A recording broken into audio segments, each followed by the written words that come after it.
Hey guys, and welcome back to Really Seriously For Real. This was a dragon of a Game of Thrones episode. So, you're about to enter spoiler territory. Let's go.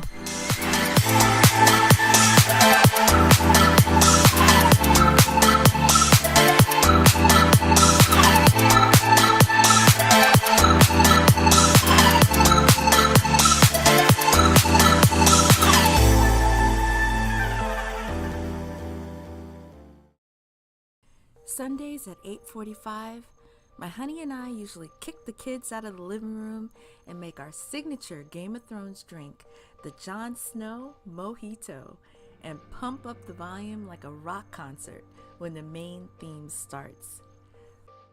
This episode did not disappoint. I love how they eased us in with the reminder that Jaime and Bronn were on the road with the cash. And then Cersei reminding us how the Iron Bank will fully back the crown as soon as the loan is repaid. So that only leaves room for some serious payback from a horde on horseback and a 747 that breathes fire. But before that, let's talk about Littlefinger. Now, if this was a few years back, Littlefinger was the most cunning man playing the game. And now, maybe he spent too much time in the Eyrie, high altitudes, lack of oxygen to the brain. And now he's just left to the sound of his own sinister thoughts instead of actual good intel. No, this Littlefinger is so out of his league and is a disappointment to cunning people everywhere. Okay, harsh, but you have to love how sly he thinks he is by turning his attention to the rightful heir to Winterfell. Sure, here, Bran, have this dagger. It was used to try to kill you, so keep it for prosperity. Maybe it still has your mother's blood on it when she tried to fend off your attempted killer. Nah, little schemer, I'm good. I have the gift of sight, and I know you've been a very bad boy. And just for giggles, let me lay one of your own lines on you and really shake you to the core. Did anyone else yell like a mad beast when Bran said, "Chaos is a ladder"? Littlefinger looked like he was going to blow away like ash caused by dragon fire. But there was something else. Bran specifically asked Littlefinger if he knew who the sword belonged to. Now, at first, I thought he was just dropping truth bombs to Littlefinger, like, okay, it was ultimately Littlefinger's dagger, and therefore he started this mess. But then I thought, Bran, he's seen everything. And we saw the dagger in the book that Sam was reading, so it's old. It's real old. What if that was just a truth breadcrumb for us as the audience? Whose dagger was it? Now, I'm not at all a Game of Thrones theorist, but what if it was the Night King's dagger? But before he was the Night King, before the children of the forest caught him and changed him. I don't know, just thinking. Alright, so let's talk about Mira. I swear that poor girl. She lost her brother. She lost Hodor in summer, as she mentioned to Bran. Mira pulled this guy like she was Rudolph at Christmas, through snow, through White Walkers, and now, after all that, Bran is just staring at her. I mean, he might as well have just capped it all off and said, "Close the door on your way out." Ugh. When she asked, "Is that all you have to say?" my heart ached. He did die in that cave, and apparently so did his manners. Let's talk about Arya. Now, I love the sound of a cello. Used right, like with Arya's arrival at Winterfell, that sweeping shot with the camera upward at her back. It can sound sad, pained, hopeful, euphoric. The composer is genius, always. And yeah, I cried. In between squeezing the crap out of my honey's hand saying, "Oh my God, she's at Winterfell." So great. And now, wasn't it cool to have a little comic relief with the two guards at the door?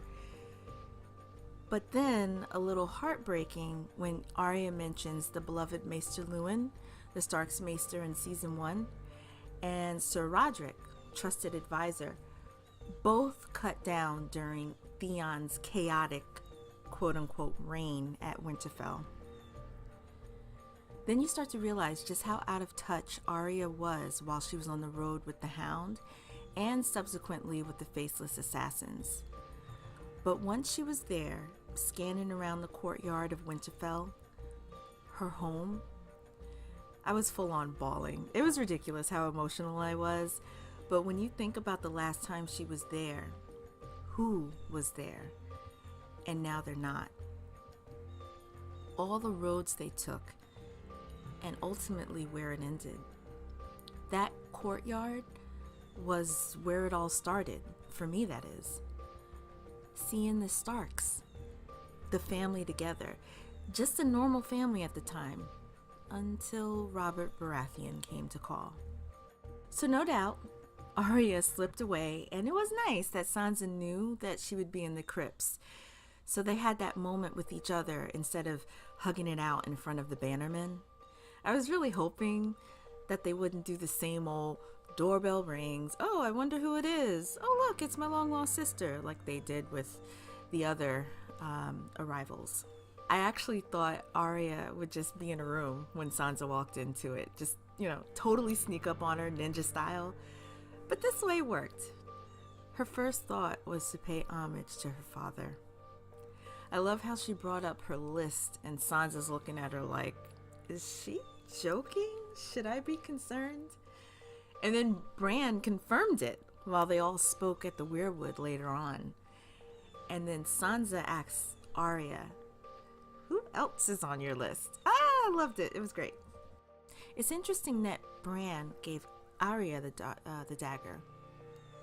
He obviously could have waited to give it to Jon, but Jon doesn't need it. He already has a Valyrian steel sword. But is there a deeper significance to him giving this old dagger to Arya? Or is it just simply that Bran knew Arya would be in the fight and not on the sidelines and would be able to accurately wield it? Oh, and do you think Sansa was a little jealous that he gave it to Arya and not her? I mean, think about it. It's not like Sansa actually knew that Arya was an assassin after all and could actually use it. But I find it interesting that Bran didn't hug Sansa, but he hugged Arya. And he gave the dagger to Arya and not Sansa. Thoughts? Okay, let's fast forward to the fight between Arya and Brienne. So cool. I mean, if Brienne really wanted to kill Arya, I'm pretty sure she could. But the fact that Arya was able to hold her own was awesome. It was like Oberyn Martell versus the Mountain, except everyone still has their head in a heartbeat. Arya and Brienne have come a long way since their first encounter. And obviously this encounter was just for, quote-unquote training purposes. It was really just a way for Arya to show off, like, okay, listen, I've been learning, and I think in a way Arya wanted Brienne to be a little proud of her. I mean, they only had one meeting, but they shared something special when they met on the hill. It was two women fighters. All right, let's move on to Dragonstone now, because otherwise this is going to be an hour-long video.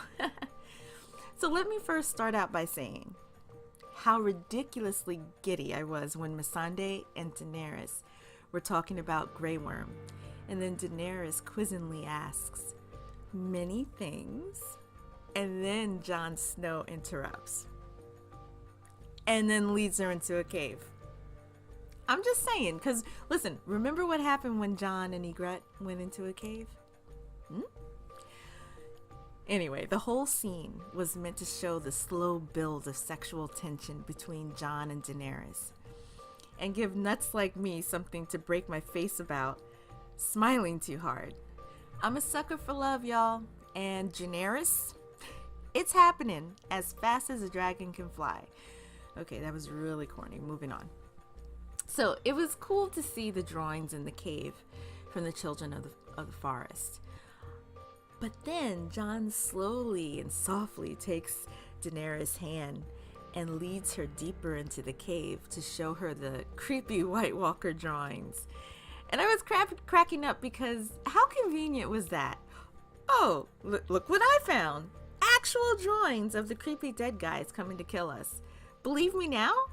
Meanwhile, he was probably in there an hour before drawing them himself. But it worked. I think Daenerys is starting to think Jon is speaking truth, and she moves closer to him and she softly says, "I'll fight for the North when you bend the knee, damn it." The jury's still out on that one. Fast forward a bit after Daenerys gets the bad news about the successful takeover of Castle Rock, yet wild defeat of her ally at Highgarden, and she turns to Jon, who, with Davos, wanted to sneak away and not be a part of the conversation, or maybe the yell down from Daenerys to Tyrion. But it's like when your friend and her husband, they're having a fight, and you're like, maybe I should go, and your friend snaps back, no, you're staying right there. But she turns to Jon and asks his opinion, which was cool because it's clear she trusts his opinion and knows that he fights the good fight for the people. Right up to that point, the show was slow but purposeful and yielding great information. I cried, I laughed, completely satisfied. And after all that, we get an incredibly uncomfortable reunion with Jon and Theon. Theon's all like, "Oh, hey Jon, how you doing? Funny seeing you all the way out here." And Jon is just like, "You are so lucky you saved my sister." Oh, Theon, he just never gets a break. But what a segue when Theon asks for the queen's help, and Jon is like, "Well, she hopped on a dragon a while ago and left." Oh, damn. Cut to the unsuspecting Jaime and Bronn. I love it. Everyone's just chilling out, relaxing after the battle at Highgarden. Bronn, in good old Bronn fashion, is schooling the lesser version of Samwell Tarly, Dickon, about the real life or the real look of battle and what men go through when they die. Then a rumble in the distance. The scramble, the steadying and readying of the Lannister-Tarly forces, the confidence that they can take whatever comes over that hill. Of course, Drogon emerges like a flying nightmare, spitting nuclear-powered fire breath. Holy crap! No one had a chance at first because they were turned to ash. I swear I had the hardest time trying to figure out who I was rooting for. Jaime and Bronn or Drogon and Dany. And she was pissed, like the devil himself sought vengeance on man. Now Dany's not the devil, but those flames, they were straight from hell. Total anarchy. So much so, Bronn lost his loot. And he could have run. He could have scooped up his money and ran. But no.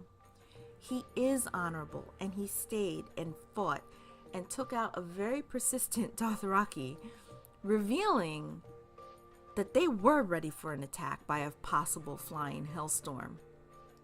And when Bronn fired the shot and hit Drogon, all I can think of was he can't die. But when he landed, when Drogon safely landed with Dany and she tried to pull out the spear, Jaime charges off toward them, grabbing a spear, and I'm pretty sure he didn't care if he died. If he could take out the Dragon Queen before that, why not? Chills, people, chills, when Drogon's massive head came into frame and his mouth opened and then fire. Ooh, lucky for Jaime, Bronn is a damn fine friend, because I actually thought that was a wrap for Jaime. And now they've left us on a cliffhanger. Will Jaime survive? So, there you have it. And I know I left a lot out. This episode was chock full of details that made it one of my favorite Game of Thrones episodes of all time. How about you tell me your favorite part of the episode? And while you're at it, who do you think owned the dagger? And why do you think Bran gave Arya the dagger? And do you think Bronn and Jaime make it? Let's chat about it in the comments section. If you like this video and want to see more Game of Thrones content, hit the thumbs up button and be sure to subscribe. Press the bell so you're always notified when I post a video. Thanks for hanging out. Bye.